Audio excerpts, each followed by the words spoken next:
At the end of last season, Mike Eddy said, you're not going to see me not leading all the laps that I possibly can this year because of how close the points battle is. So he will be trying to get Jay Sauter as we look at Scott Hansen. We've talked about him several times.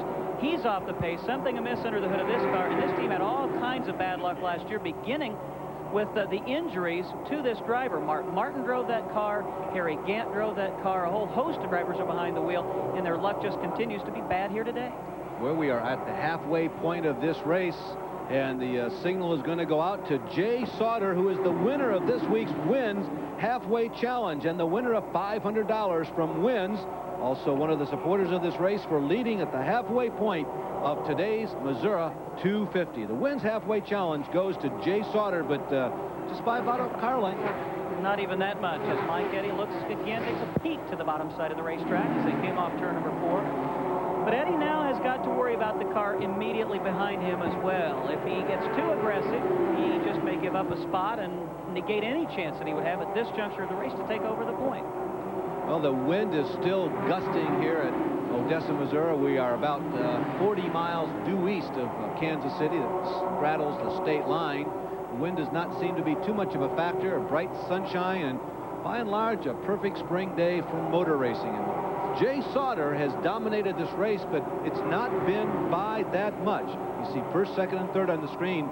Meanwhile, back in 8th position, Tony Raines, who started this race in the front row, trades paint with the number 78 car of Steve Holtzhausen, last year's Rookie of the Year, as they look to put a lap on Russ Gainster and Wynn's Extend number 11. And I believe both of those cars, Larry, in the most recent caution, did come on pit road for fresh tires, so both machines working about the same. You saw Tony bobble just a little bit as he dropped way below the white line exiting turn 2.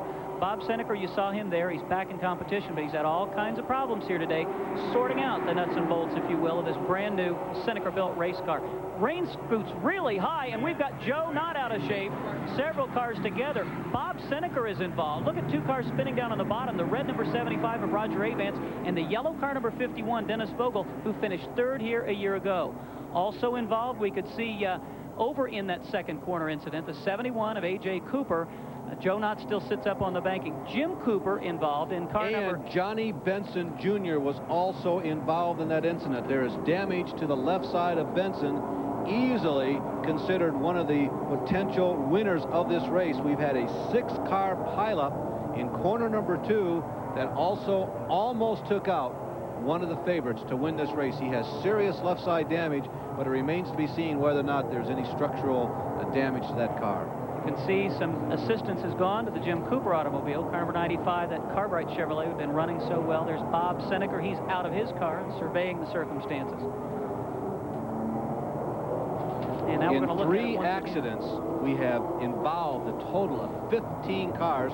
Here's a look at what happened in this particular situation. There's Joey Knott apparently spinning first, Rob.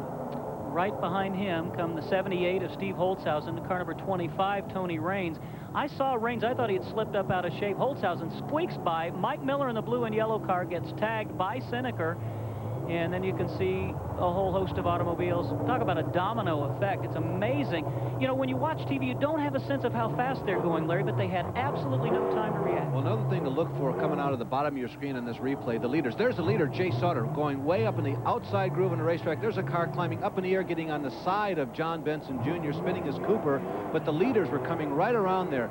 Sauter and Eddy went to the high side, escaped it, and somebody drove into the back of John Benson Jr. There's Tom Harrington trying to leave the pits with one apparel item not classified as legal. All the fuel he can. Yes. It was the Roger Avance automobile, car number 75. And again, Harrington was one of the guys that had a rough ride here last year, had some good runs in 1992, as Mike Eddy and I believe Johnny Benson, all the leaders had been on pit road. We were watching, obviously, the process going on over in turn number 2 where this incident occurred, but after making these pit stops, there is Mike Eddy on the racetrack. He came out right behind Jay Sauter's car number 1. Here's John the Benson machine. Yeah, what do you think, Rob? It looks just like body work. Doesn't appear to be anything structurally. Of course, it's difficult to tell from our position up here.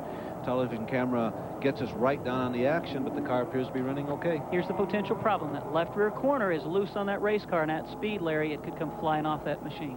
All right, We're at a timeout again with 135 of 250 laps complete at the Missouri 250, brought to you from Wynn's.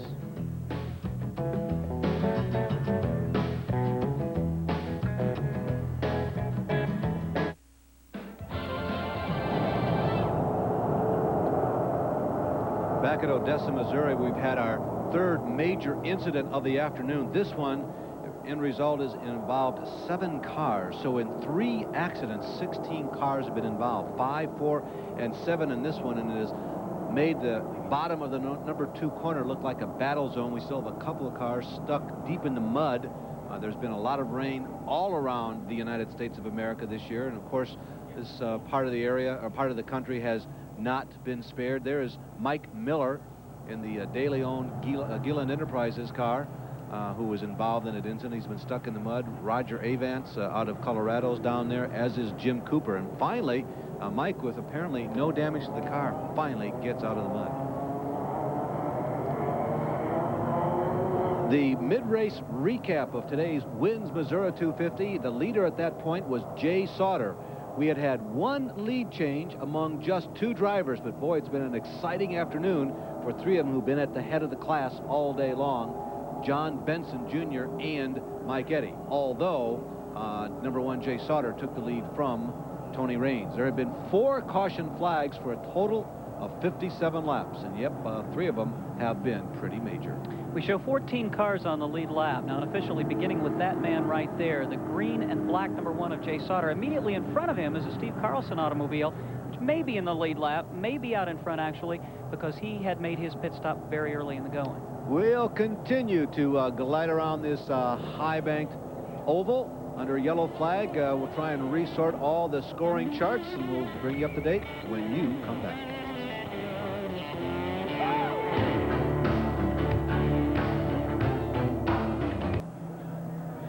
Right along the interstate here, just outside of Kansas City, Missouri, it's their own field of dreams. This is Odesa, Missouri.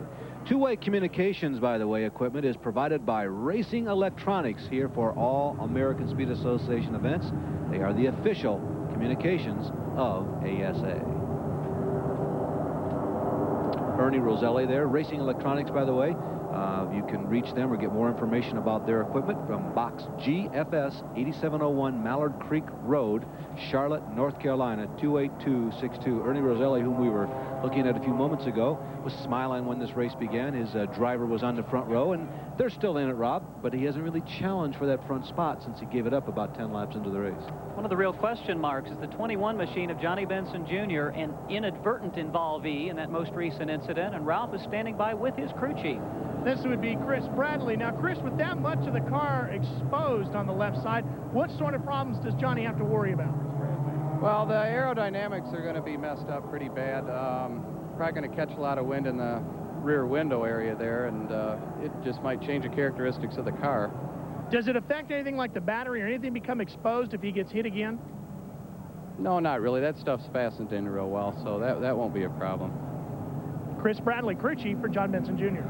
John Benson Jr., we have mentioned a couple of times, he lost the points championship last year by just 2 points. It was a dramatic, a bit deflating, I guess, loss for the young driver a year ago. A lot of people were pulling for him because Mike Eddy had won the championship 6 times previous, and the most remarkable statistic, Rob, of that to me was all he had to do was lead a single lap, and he failed to do so and lost that championship by just 2 points to Mike Eddy. Coming up on TNN, the Nashville Network, more ASA championship events. The Badgerland 150 on May 9th. That's from the Milwaukee Mile. Maybe 50 starters in that one, Larry. Don't miss that one, race. I'm going to wear my race helmet to do the broadcast. Milwaukee Mile, West Allis, Wisconsin. The Auto Value 250 is coming up on the 16th of May. Racetrack very, very similar to this. Nashville, Tennessee Fairground Speedway. All these start times at 2 p.m. Eastern Daylight Time. And then on the 27th of June from Brainerd, Minnesota. Yeah, if you're an oval track stock car fan, where is that? What is that? Yeah, it's a road course. It's a very demanding road course. A front straightaway, Rob, that's about a half a mile long, and they go into this big sweeping right-hander, which is high bank. It is like a stock car corner, except you're going to the right, Then it drops off flatter than a pancake, and there's a little kink in the road, and the road gets about a car length and a half wide. They call it turn 2, and a lot of drivers say that's one of the most demanding little corners in all of America. It worked well once last year. Let's do it twice this year on the road course. The Mellow Yellow 300 coming up August the 1st from Topeka, Kansas. And a lot of these teams, Larry, will be going there from here tomorrow to test on that race course. A beautiful, beautiful facility. Back at I-70 here in Odesa, Missouri on the 29th of August, the Missouri 300. And on September 12th from Madison, Wisconsin, the Madison 200. Another little racetrack that drivers are going to find extremely demanding. It's a half mile. I haven't been there, but everybody says it will be extremely racy for these ASA machines.